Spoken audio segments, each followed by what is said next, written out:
दोस्तों नमस्कार। वृश्चिक राशि वाले मेरे मित्रों, आप सभी का हमारे इस YouTube चैनल में बहुत बहुत स्वागत है। सावधान, भगवान भोलेनाथ आपसे नाराज होने वाले हैं। क्यों होने वाले हैं नाराज? क्या आपकी पूजा पद्धति में कोई कमी है? क्या आपके जीवन में, आपके विचारधारा में कोई कमी है? या फिर आपके ग्रहों की चाल में कुछ ऐसी दशा बनी हुई है जिससे भगवान भोलेनाथ आपसे नाराज होने वाले हैं? तो वीडियो पूरा देखिए। हम आपको हर एक बात विस्तार से बताएंगे कि कौन सी वह बात है जिससे भगवान भोलेनाथ आपसे नाराज होने वाले हैं और इस श्रावण मास में की जाने वाली आपकी हर एक पूजा, हर एक भक्ति बेकार जाने वाली है। जी हाँ दोस्तों, साथ ही साथ दोस्तों हम आपको एक ऐसे महाशुभ योग के बारे में बताएंगे जो 19 वर्षों में पहली बार बना है और आप इस योग का भरपूर लाभ ले पाएंगे। कुछ ऐसे महत्वपूर्ण महा उपाय हम आपको बताएंगे जिन्हें आपको करना है और आपके जीवन में हर एक तकलीफ दूर हो जाएगी। जी हाँ दोस्तों, आपके जीवन में उतार चढ़ाव के दौर लगातार चलते आ रहे हैं। कभी आपको थोड़ा बहुत सुख मिल जाता है, लेकिन बदले में आपको तकलीफ़ें भी बहुत मिलती हैं। जी हाँ दोस्तों, वैसे तो उतार चढ़ाव हर एक इंसान के जीवन में रहते ही हैं, लेकिन आपके जीवन में थोड़ा अंतर यह है कि आपकी परेशानियों का समय, आपके कष्ट का समय कुछ अधिक ही ठहरा हुआ है। जी हाँ दोस्तों, पिछले लगभग 1 या 1.5 साल से आपके जीवन में कठिनाइयाँ लगातार बढ़ती चली जा रही हैं। आपकी मेहनत का आपको सही फल प्राप्त नहीं हो रहा है। ऐसे में आपका अपने ऊपर से ही विश्वास कम होने लगा है। ईश्वर की भक्ति में भी आपका भरोसा कम होता जा रहा है। जी हाँ दोस्तों, कभी कभी आपके मन में ऐसे विचार उठते हैं कि आपने हमेशा अच्छे मार्ग पर, सतमार्ग पर चलना ही चुना है, किसी के साथ कोई गलत नहीं किया है, ईश्वर का भी सच्चे मन से नाम लिया है और पूजा पाठ भी किया है, फिर भी आपके जीवन में कष्ट लगातार बने हुए हैं। कभी भी आपको राहत नहीं मिली है और पिछले कुछ समय से कठिनाइयों का दौर लगातार बढ़ता जा रहा है। लेकिन दोस्तों हम आपको बता दें कि जो कठिनाइयां आपके जीवन में हैं, बहुत जल्द वे कठिनाइयां अब दूर होने वाली हैं, क्योंकि आपके ग्रहों की चाल कुछ इस प्रकार बन रही है जो आने वाले समय में आपको बहुत लाभ देने जा रही है। इसी के साथ साथ दोस्तों, सावन का यह पवित्र महीना जो इस बार मलमास या अधिक मास के रूप में आया है, इसका भी आपको बहुत अधिक लाभ मिलेगा। जी हाँ दोस्तों, आप बहुत ही धार्मिक प्रवृत्ति के इंसान हैं। आप अंदर से ईश्वर में लीन रहते हैं, ईश्वर का नाम लेते हैं, लेकिन आपकी भक्ति में दिखावा अंश मात्र भी नहीं है। आप जितनी भी पूजा पाठ करते हैं, ईश्वर का जितना भी नाम लेते हैं, सच्चे मन से लेते हैं। यह आपकी बहुत बड़ी खूबी है।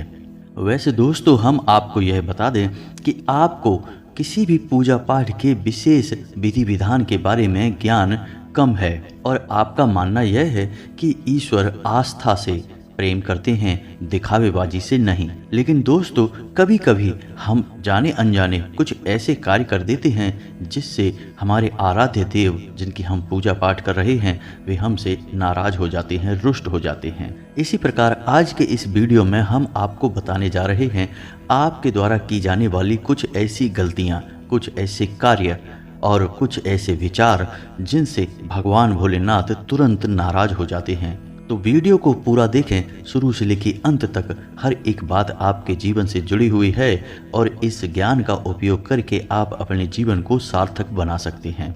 साथ ही साथ दोस्तों एक ऐसा योग जो 19 वर्षों में पहली बार बना है और इस योग का आपको कैसे लाभ प्राप्त हो सकता है, आप क्या ऐसा काम करेंगे जिससे आपको इसका लाभ प्राप्त होगा, इस सब विषय पर आपसे चर्चा करेंगे। तो सबसे पहले आपको हम बता दें कि सावन का यह पवित्र महीना चल रहा है और आप भगवान भोलेनाथ की सच्चे मन से पूजा आराधना कर रहे हैं, उनकी सेवा कर रहे हैं, जिसका आपको पूर्ण फल भी प्राप्त होगा। आप बिल्कुल बेफिक्र रहें।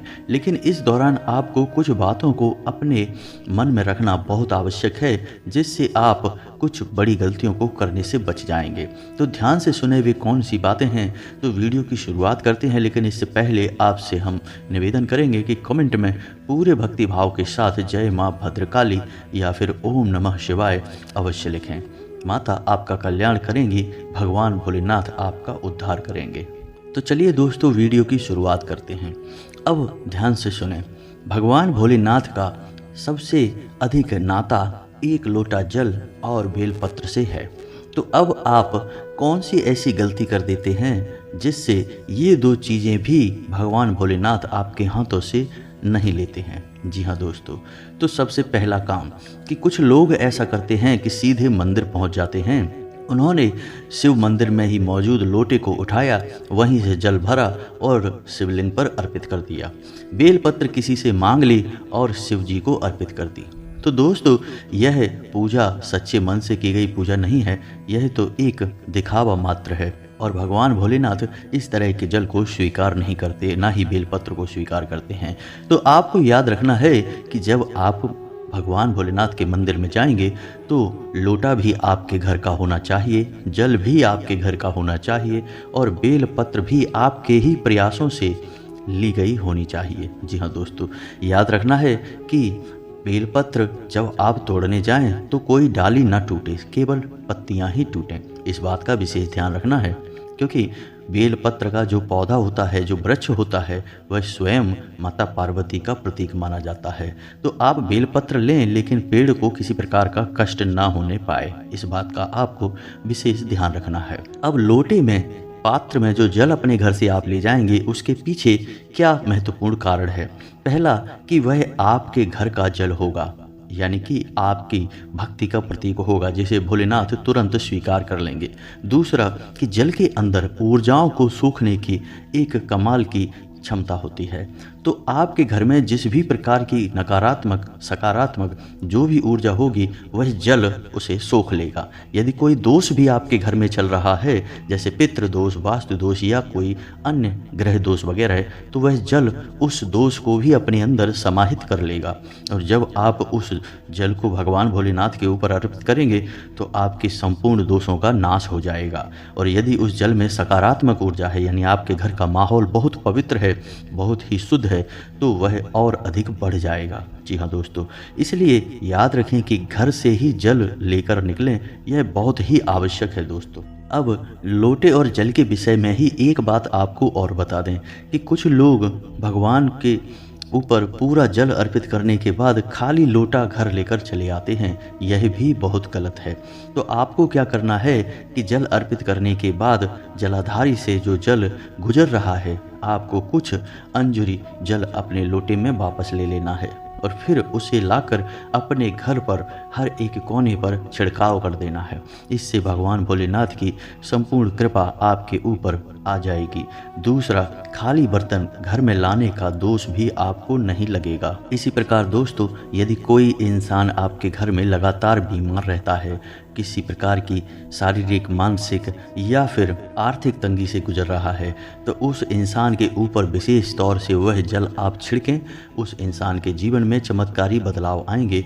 किसी प्रकार की बीमारी से ग्रसित है तो वह ठीक हो जाएगा और उसका जीवन सुंदर हो जाएगा। इसी प्रकार दोस्तों, कुछ छोटी छोटी सी बातें और हैं जो आपको ध्यान रखनी होंगी, जैसे कि भगवान भोलेनाथ की पूजा में ना तो शंख बजाया जाता है और ना ही शंख को नज़दीक रखा जाता है। जी हाँ दोस्तों, और इसी प्रकार तुलसी के पत्ते भी शिव को अर्पित नहीं किए जाते हैं। इसके पीछे शास्त्रों में एक बहुत मशहूर कहानी है, जिसे हम बाद में कभी आपको सुनाएंगे। शंखचूर्ण नाम का एक राक्षस था जिसका वध भगवान भोलेनाथ ने किया था। तो इस प्रकार से यह कहानी चलती है। इसमें जो शंख है, उसी शंख से उस राक्षस का जन्म हुआ था। इसलिए भगवान भोलेनाथ को शंख बिल्कुल भी अच्छा नहीं लगता, उन्हें स्वीकार नहीं होता।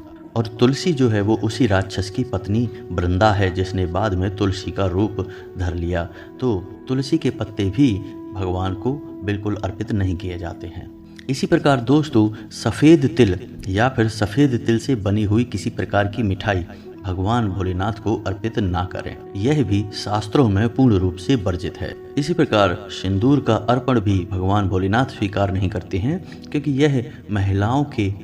यह महिलाओं के श्रृंगार का सामान होता है और भगवान भोलेनाथ तो हैं ही बैरागी, अघोरी, तो उन्हें तो किसी भी प्रकार का श्रृंगार का सामान बिल्कुल ही स्वीकार नहीं होगा। जी हाँ दोस्तों, अब जैसे आप जल शिवलिंग पर अर्पित करते हैं तो इस बात का भी ध्यान रखें कि जल इतनी ऊंचाई से ना चढ़ाएं कि उसके छींटे आपके ऊपर ही आने लगे या किसी और इंसान के ऊपर आने लगें। यह भी बहुत ही अशुभ होता है। जल आपको शिवलिंग के नज़दीक लोटे को ले जाकर ही अर्पित करना चाहिए, यह आपके लिए बहुत शुभ होगा। इसी के साथ साथ दोस्तों, एक और महत्वपूर्ण बात कि जब आप शिव का पूजन करें, मंदिर में ही कहीं बैठें तो ध्यान रखें कि आपको दक्षिण दिशा की ओर बैठना है, लेकिन आपका मुख उत्तर दिशा की ओर होना चाहिए। जिस दिशा में शिव की जलाधारी का मुख होता है वहीं आपको भी अपना मुख करके बैठना है, यानी आपकी पीठ दक्षिण दिशा की ओर होगी, मुख आपका उत्तर दिशा की ओर होगा, लेकिन आपको बैठना दक्षिण दिशा में ही होगा। जी हाँ दोस्तों, शिव पुराण में इसका वर्णन मिलता है कि जो इंसान दक्षिण दिशा में बैठकर भगवान भोलेनाथ की पूजा आराधना करता है उसी की पूजा भगवान भोलेनाथ स्वीकार करते हैं। अन्य किसी दिशा में बैठकर की गई पूजा भगवान स्वीकार नहीं करते हैं। इसी प्रकार दोस्तों, कुछ और छोटी छोटी कमियां हैं जो भगवान भोलेनाथ की कृपा को रोक देती हैं या यूँ कहें कि उन्हें नाराज़ कर देती हैं।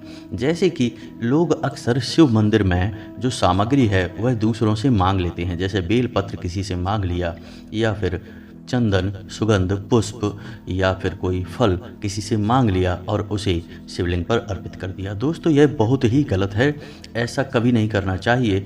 ऐसा करने से आपको दोष लगता है।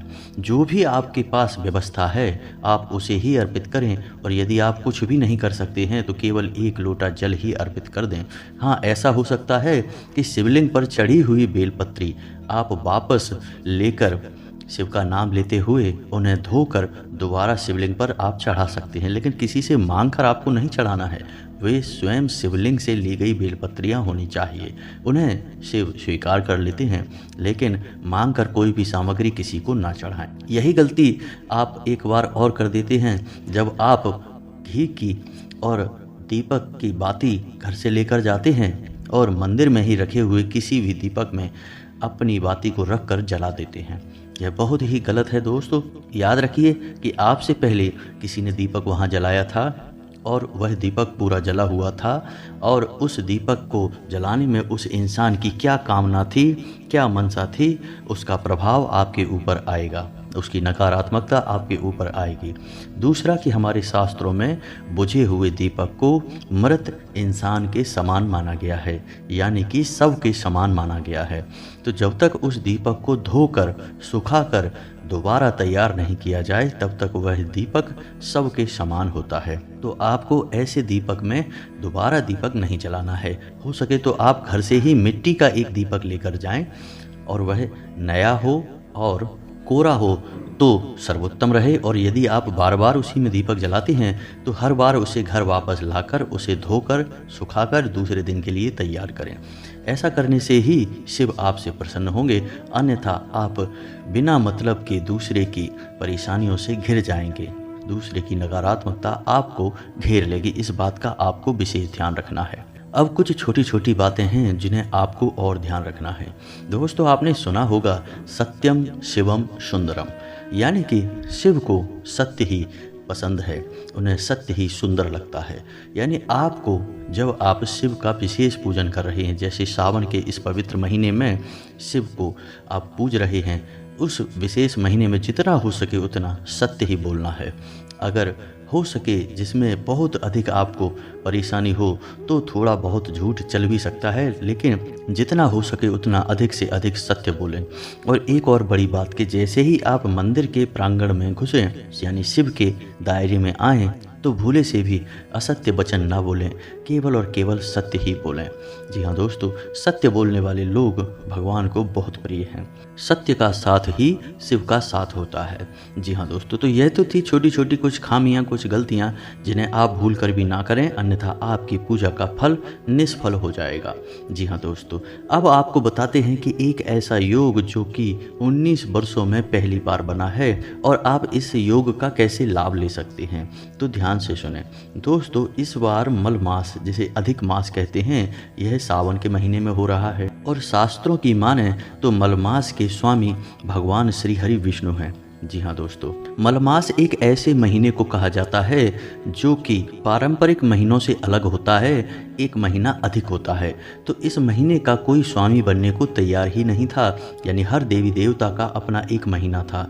तो भगवान विष्णु इस महीने के स्वामी बनने को तैयार हो गए, यानी कि इस मलमास के महीने में आप भगवान विष्णु को प्रसन्न कर सकते हैं और माता लक्ष्मी को अपने घर में हमेशा हमेशा के लिए विराजमान कर सकते हैं। तो आपको करना क्या है, आपको केवल 2 काम हैं जो ध्यान से करने हैं। पहला कि अपने घर की देहरी सुबह सुबह जल का छिड़काव अवश्य करें और दरवाजे को अवश्य खोल दें। जी हाँ दोस्तों, ये बहुत ही आवश्यक है। दूसरा कि शाम के समय अपने घर के पूजा घर में भगवान श्री हरि विष्णु के नाम से गाय के घी का एक दीपक अवश्य जलाएं और हो सके तो एक दीपक अपने घर में तुलसी के बगल से अवश्य जलाएं। जी हाँ दोस्तों, बस आपको इतना करना है, आपके ऊपर भगवान श्री हरि विष्णु की कृपा होने लगेगी। दोस्तों, शास्त्रों में ऐसा वर्णित है कि सुबह के समय यानी ब्रह्म मुहूर्त के समय भगवान श्री हरि विष्णु माता लक्ष्मी के साथ भ्रमण पर निकलते हैं और जिस घर के दरवाजे खुले मिलते हैं, द्वार पर जल का छिड़काव मिलता है, दीपक जलता हुआ मिलता है, तो उस घर में भगवान श्री हरि विष्णु प्रवेश कर जाते हैं और माता लक्ष्मी उनके पीछे पीछे चली आती हैं। उसके बाद भगवान श्री हरि विष्णु माता लक्ष्मी को उसी घर में रुक जाने का आदेश देते हैं, यानी जिस इंसान के घर के दरवाजे सुबह ब्रह्म मुहूर्त में ही खुल जाते हैं, दरवाजे की सफाई हो जाती है, जल का छिड़काव हो जाता है यानी सिंचन हो जाता है और एक गाय के घी का दीपक जल जाता है, उस इंसान के घर में हमेशा हमेशा के लिए माता लक्ष्मी विराजमान हो जाती हैं और रुपए पैसे की तंगी हमेशा के लिए समाप्त हो जाती है। ठीक इसी प्रकार शाम के समय गोधूली का जो समय होता है, उस समय भगवान भोलेनाथ माता पार्वती के साथ भ्रमण पर निकलते हैं। तो यही क्रिया आपको शाम के समय भी अवश्य करनी चाहिए। जी हाँ दोस्तों, अपने दरवाजे की सफाई करें, दरवाजे को खुला रखें और एक दीपक अवश्य जलाएं। इससे भगवान भोलेनाथ बहुत प्रसन्न होते हैं और आपको सौभाग्य का आशीर्वाद देते हैं। जी हाँ दोस्तों, तो यह जो मलमास का महीना है, इस वर्ष यानी 2023 में यह महीना सावन के महीने में पड़ रहा है, यानी कि इस महीने में आप दोहरी कृपा हासिल कर सकते हैं। भगवान भोलेनाथ को भी आप प्रसन्न कर सकते हैं, एक महीना आपको अतिरिक्त मिल रहा है। दूसरा कि आप माँ लक्ष्मी को भी अपने घर में विराजमान कर सकते हैं, आकर्षित कर सकते हैं। जी हाँ दोस्तों, अब आपको ध्यान यह देना है कि दीपक कैसे जलाना है, कहाँ जलाना है, दीपक जलाने का पूर्ण विधि विधान क्या है, इस विषय में आपको पूर्ण ज्ञान होना आवश्यक है। जी हाँ दोस्तों, क्योंकि दीपक जो है वह किसी भी पूजा पाठ का एक अभिन्न अंग होता है। बिना दीपक जलाए पूजा शुरू ही नहीं हो सकती और पूर्ण भी नहीं मानी जाती है।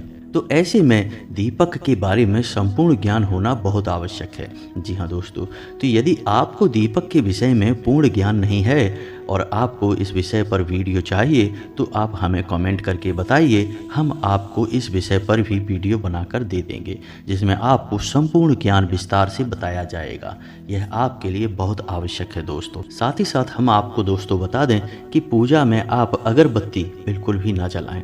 इसका क्या निषेध है, इसे क्यों नहीं जलाना चाहिए, तो दीपक और अगरबत्ती के विषय में आपको पूर्ण ज्ञान चाहिए तो आप कमेंट करें, हम आपको इस विषय पर भी वीडियो बनाकर दे देंगे। उम्मीद है दोस्तों आपको हमारे द्वारा दी गई जानकारी पसंद आई होगी। इस जानकारी का लाभ लेकर आप अपने जीवन में किसी प्रकार का बदलाव निश्चित ही लेकर आ पाएंगे। इसी के साथ साथ आज का वीडियो समाप्त करते हैं। कमेंट में पूरे भक्ति भाव के साथ ओम नमः शिवाय, जय माँ भद्रकाली, जय माँ लक्ष्मी अवश्य लिखें। मिलते हैं अगले ज्ञानवर्धक वीडियो में, तब तक के लिए धन्यवाद।